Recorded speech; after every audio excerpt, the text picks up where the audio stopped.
অন্য দিদি, তুমি যে বললে মা রান্না করছে, তবে মা রান্না ছেড়ে কোথায় গেল? লোকনাথ, লোকনাথ শোন, লোকনাথ শোন, দাঁড়া। লোকনাথ, লোকনাথ দাঁড়া, বললাম তো মা একটু দরকারে বেরিয়েছে।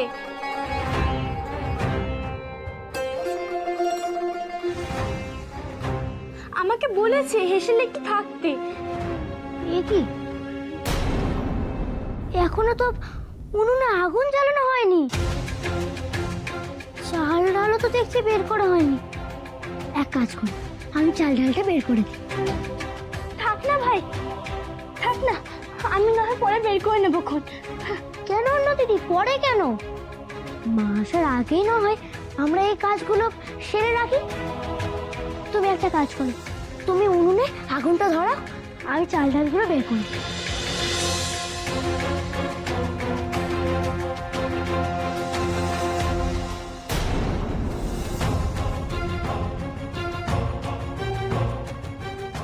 এ কি, এক দানাও চাল নেই তো?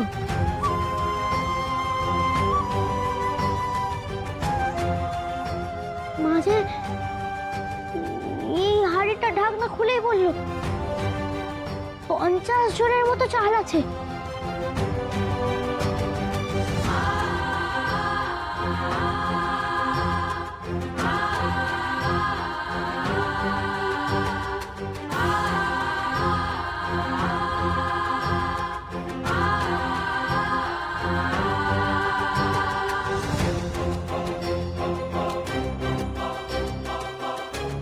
এই তো দেখছি সবই ফাঁকা, চাল ডাল মশলাপাতি।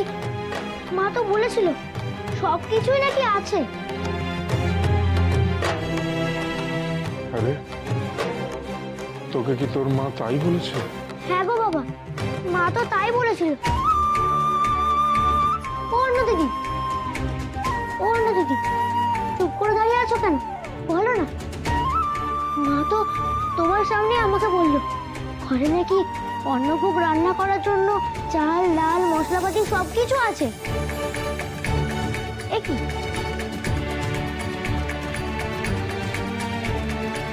অন্য দিদি, তুমি কাঁদছো কেন?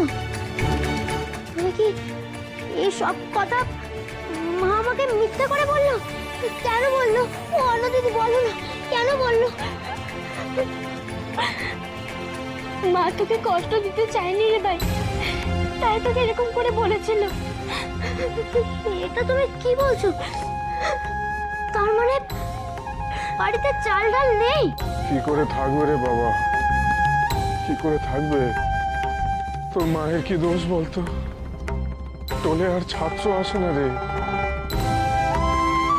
আর পাড়াগাঁয়ে এতই অভাব যে যজমানি করে নৈবেদ্য চাল কলা টুকরো জোটে না রে।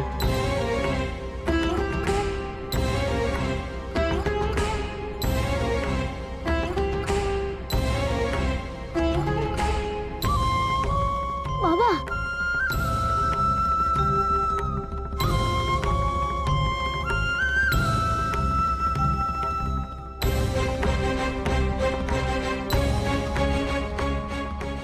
বাবা, বাবা, মা তো সবাইকে কথা দিয়েছিল বাবা, অন্নকূট হবেই।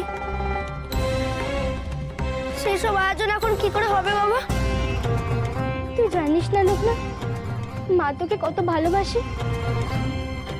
তাই তো অন্নকূট হবে না শুনে তোর মুখ যখন শুকিয়ে গিয়েছিল, তখন মা আগু পিছু কিচ্ছুটি না ভেবে ভোগ দেওয়ার কথা বলেছিল। মা তবে কোথায় গেল অন্য দিদি? আমার মাফ কর ভাই, আমি তোকে সে কথা কিছুতেই বলতে পারবো না, তুই বড় কষ্ট পাবি শুনলে।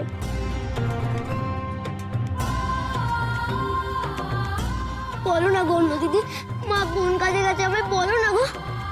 জানি না রে অন্য দিদি, তুমি কিন্তু সত্যি কথা বলছো না। সত্যি কথা বললে তুমি আমার চোখের দিকে তাকিয়ে বলতে। আমি কিন্তু বুঝতে পেরেছি তুমি কিছু একটা নিশ্চয়ই লুকোচ্ছ। আমায় বলো না অন্য দিদি, চুপ করে আছো, ওর নামে বলো না। মা কোন কাজে গেছে, মা কোথায় গেছে আমায় বলো না, বলো না, আমাকে বলো না অন্য দিদি। ও বাবা, জানো তো মাকে দেখলাম।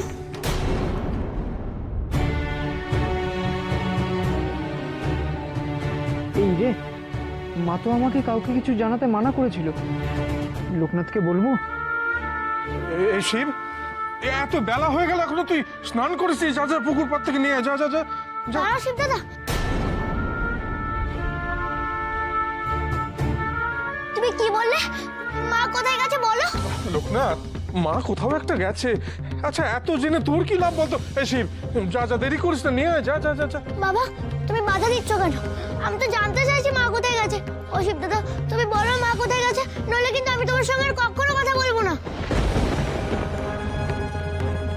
বাবা, মা ভিক্ষে করতে কেন গেছে?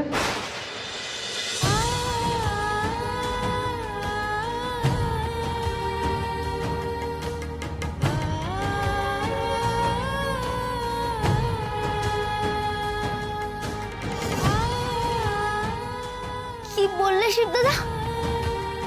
মা ভিক্ষে করতে গেছে? তুমি ঠিক দেখেছো তো শিব দাদা? হ্যাঁ রে লোকনাথ, সন্ধ্যেবেলা জগন্নাথ পুজো হবে বলে চক্রবর্তীপাড়া গেছিলাম ফুল পাড়তে। ওখানে গিয়ে দেখি মা আঁচল পেতে লোকের বাড়ি বাড়ি গিয়ে ভিক্ষে করছে।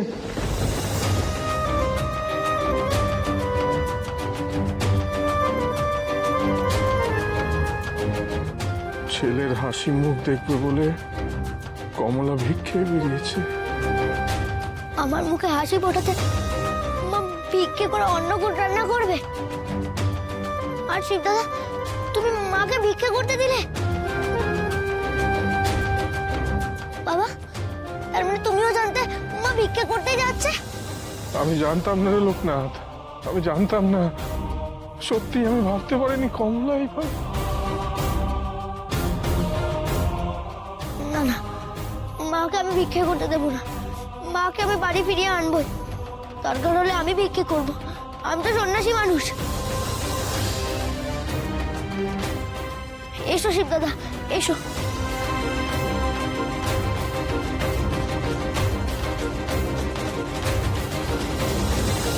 হে ঈশ্বর, পূজারী ব্রাহ্মণের স্ত্রী সন্তানেরা লোকের বাড়ি বাড়ি গিয়ে ভিক্ষে চাইছে। ঠাকুর, বেঁচে থাকতেও আমাকে দেখতে হলো ঠাকুর।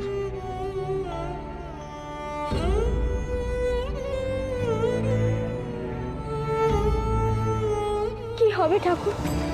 লোকনাথের মুখে হাসি ফোটানোর জন্য শেষ রক্ষাটুকু করতে পারলাম না। আবার অন্নভোগ না হলে তো জগন্নাথের পুজো বা হবে কি করে? রক্ষা করো ঠাকুর, এই বিপদ থেকে তুমি আমাদের রক্ষা করো। ও বাবা, এই ছেলে আবার গোসা করতে শিখেছে। হবে নি, ভোগ রেঁধে গোপাল ঠাকুরের পায়ে টেকিয়ে তোকে এনে দেবো, খাবি বাপ? মা রান্না করতে গেলেই পাচ্ছি, নইলে যে এখান থেকে এক পাও নড়তে পারছি না। ঠিক আছে, খাবো। খাবি? ও মা, কি ভালো। বস বস বস, আমি নিয়ে আসি। এই সুযোগ বিনি লোকনাথের কাছে পালাতে হবে।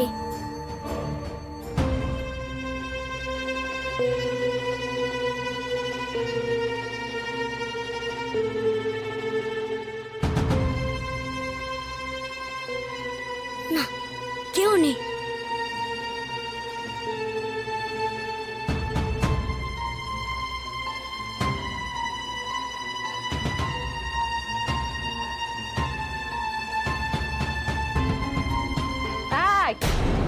কোথায় যাচ্ছিস? মা গো মা, কি সাহস! তুই অমনি পালাচ্ছিলি? আমায় ভোগ রাখতে বলে কোথায় যাচ্ছিলি বল? লোকনাথের কাছে। বেনি? আরে বেনি, আমি কি তোর সৎ মা যে লোকনাথ তোর কাছে আগে হলো? না না, তুমি তো মা, আর আমি আর লোকনাথ হরিয়ার আত্মা। জানো, বুঝতে বলে এই দুটো বছরে যে লোকনাথ একেবারে তোর মাথাটা চিবিয়ে চিবিয়ে খেয়েছে তা আমি বুঝেছি। একখানা কথা ভালো করে শোন, আজ যদি লোকনাথের নাম তুই মুখে এনেছিস, ঘরে বন্ধ করে রেখে দেবো কিন্তু। দেখ আয়, আজকেই তোকে আমি শিকল তুলে রাখবো। চল, ছাড়ো না। কথা বলবি নি, চল। ও মা, ছাড়ো না। চল। ও মা।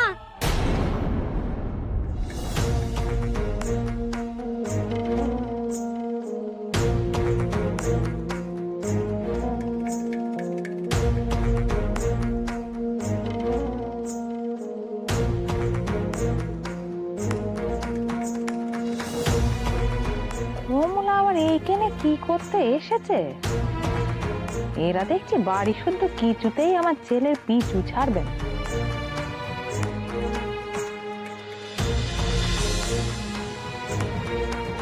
কাকি, তুমি এসছো? তোমার সঙ্গে লোকনাথ এসছে? এদিকে আয়, দাঁড়া এখানে। কি চাই এখানে? এমনিতেই তো এই কদিনে তোমার ছেলে একেবারে মাথা কানা চিবিয়ে খেয়েছে আমার ছেলে, আবার কি মন্ত্রণা দিতে এসেছো? না না সাবিত্রী, এ কি বলছো? লোকনাথ তো আসেনি আমার সঙ্গে। আমি তোমার কাছে এসেছি অন্নকূটের জন্য দুমুঠো চাল চাইতে। তোমার ঘরে তো অভাব নেই সাবিত্রী, আমাকে একটু দুমুঠো চাল দেবে? এই হচ্ছে মোক্ষম সময় লোকনাথের মাকে অপমান করা। তো কেন বাঁচা? স্বামীর যজমানি টাকায় বুঝি সংসার চলছে না, তাই আমার কাছে এসেছো হাত পাততে? এইসব তুমি কি বলছো মা? থাম, বেশি কথা বলতে শিখেছিস নাকি? তা গায়ে সবার সামনে যে বড়াই করে বললে জগন্নাথের অন্নভোগ নাকি তুমি নিজে দেবে, তা এখন দাও না কেন? দাও। আমার কি সামর্থ্য আছে সাবিত্রী, তুমি সবই তো জানো। গায়ের সবার থেকে এক মুঠ করে চাল নিয়ে যদি... ও মা, তা তোমার দেওয়া হলো কই? তা তো আমরাই দিলুম। তুমিও পারো। যাও দেখিনি, যাও ঘরের দিকে যাও। চাল ডাল আমার কাছে কিছু হবে না। সাবিত্রী, আমি জগন্নাথ দেবকে অন্নভোগ না দিতে পারলে আমার লোকনাথটা যে বড় কষ্ট পাবে গো।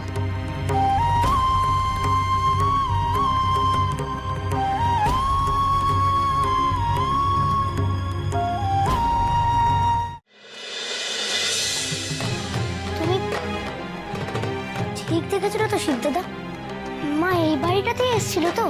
হ্যাঁ রে লোকনাথ, এখানেই তো দেখেছি। কাকি, ও কাকি, কাকি, আমার মা এখানে এসেছিল গো। এসেছিল বই কি, জগন্নাথ দেবের অন্নভোগের চাল ভিক্ষা করতে এসেছিল।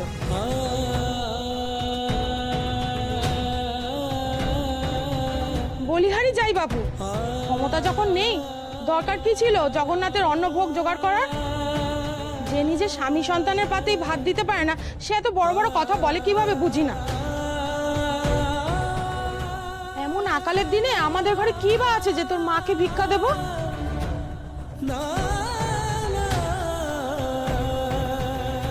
দেখেছো তো সিদ্ধদা, এরা আমাকে এমন ভাবে বললো, আমাদের মাকে কি না কি বলেছে। হ্যাঁ রে ভাই, এই ভিক্ষা করতে গিয়ে যে মাকে কত অপমান সহ্য করতে হয়েছে। মা তো একবার বললেও না, সে ঘরে এত অভাব, একা একাই ভিক্ষা করতে বেরিয়ে পড়লো। এতে তো আমি আরো বেশি করে কষ্ট পাচ্ছি, বলো?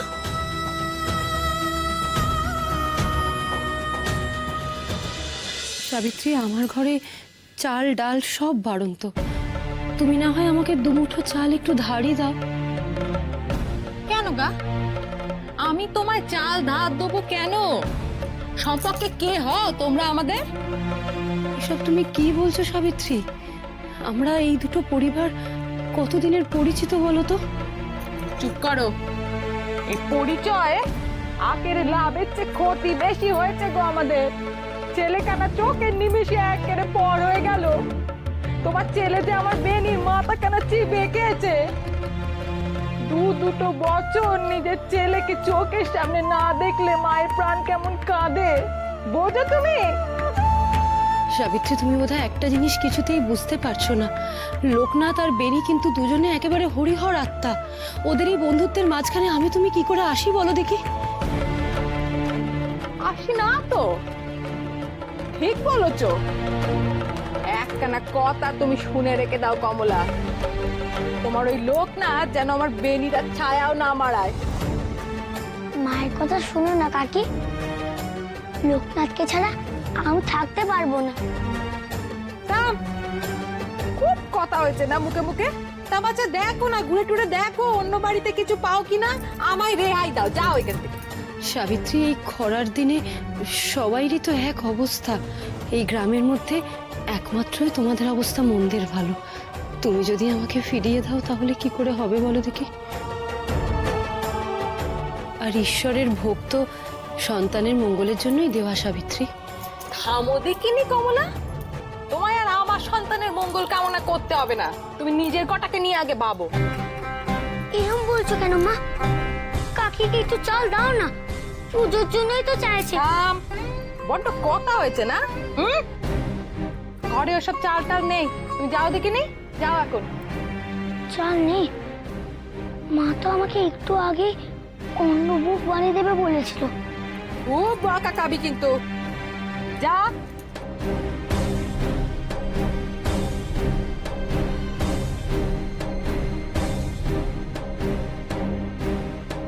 সত্যি বাপু কমলা, তোমার কি লজ্জা শরম বলতে কিচ্ছু নেই? বললুম তো এইখানে কিছু হবে না, যাও না, পথ দেখো।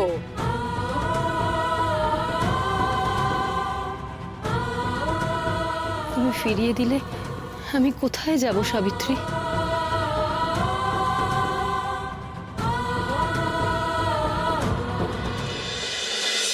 একে তো আমাকে লোকনাথের কাছে যেতে দিচ্ছে না, তাই কাকিকে মা কত কথা শোনাচ্ছে। কাকি কি আর কখনো আমাকে ওদের ঘরে ঢুকতে দেবে? তাও যদি একটু চাল দিতে পারতাম অন্নভোগের জন্য। মা চাল নেই বললো, সত্যি কি আমাদের একটুও চাল নেই?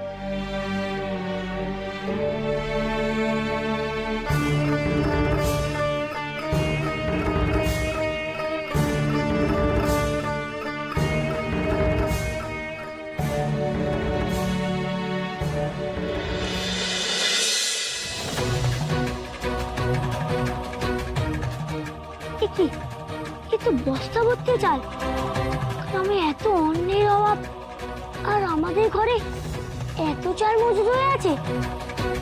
মা তবে কাকিকে মিথ্যে কথা বললো কেন? সাবিত্রী, আমি জগন্নাথ দেবকে অন্নভোগ না দিতে পারলে আমার লোকনাথটা যে বড় কষ্ট পাবে গো। জগন্নাথে ভোগ দিতে চেয়েছে লোকনাথ, তবে তো তার চাল আমারই জোগাড় করা উচিত। আমরা যে হলার আত্মা, বিপদের সময় ওর পাশে না থাকলে আর কখন থাকবো? তুই কিচ্ছু ভাবিস না লোকনাথ, আমি ঠিক চাল জোগাড় করে নিয়ে যাবো।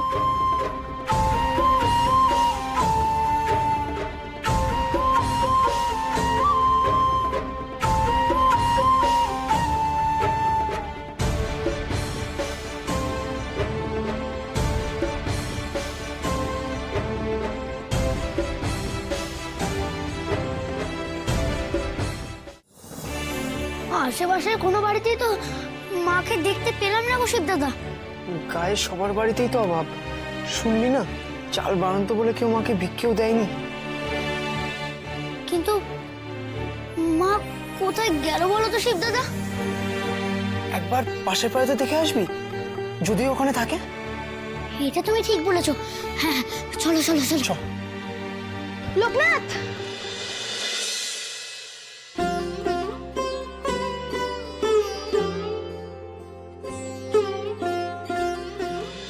চাল জোগাড় হয়ে যাবে ভেবে যদি গা শুদ্ধ লোকের সামনে তুমি ছেলেকে কথা দাও, সেই দায় কি আমি নেব? তা কেন সাবিত্রী? দায় তোমার কেন হবে? সব দায় তো আমার, সেই জন্যই তো ভিক্ষা করতে বেরিয়েছি গো। না হলে এর আগে এত অভাব, এত কিছু সংসারে গেছে। কোনোদিন আমাকে হাত পাততে দেখেছো বল? থামো দেখিনি কমলা, এই অভাবের দিনে না কারোর ঘরে ওই চাল সস্তা নয় যে ঘর থেকে বের করে তোমায় দিয়ে দেবে। যাও যাও, নিজের ঘরের পথ দেখো, অন্য বাড়ি যাও।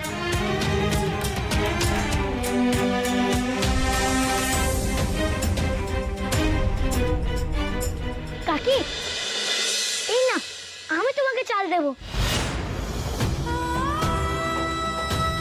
বেবি,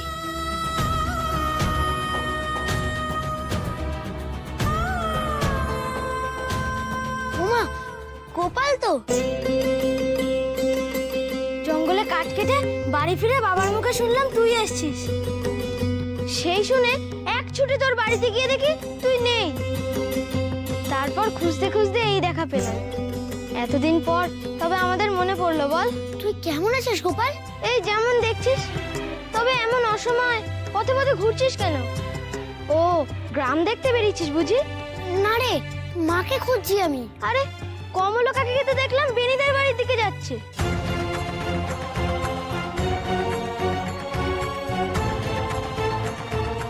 মা বেনিদের বাড়ি আছে?